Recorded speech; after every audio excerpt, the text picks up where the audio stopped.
যে বাজেটে নাটক হয় সে বাজেটে তো আসলে সিনেমা হবে না, এটা একটা কথা।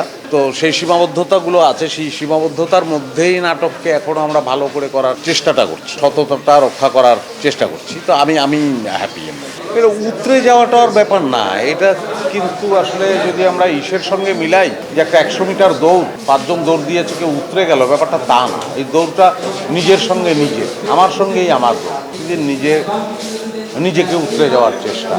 এবং এইটার কোনো সীমা নাই, কারণ আমাদের কাজটা আসলে মনোজগৎ নিয়ে, আমরা যারা শিল্পের সঙ্গে জড়িত মনোজগৎ নিয়ে, আর মনোজগৎ সসীম না অসীম। সো এই জায়গায় ওই কম্পিটিশন উতরে যাবে, পার হয়ে যাবে, অমুককে টপকে গেল, ব্যাপারটা এরকম না, আমার তাই মনে হয়। যখন আমি দেখি জাহিদ ভাই আর আমরা দুজন একই দলের, নাট্যকেন্দ্রের, বরাবরই আমাকে স্নেহ করেন একদম নাট্যকেন্দ্রের শুরু থেকে, বা যখন থেকে আমরা থিয়েটার করি সেই সময় থেকে।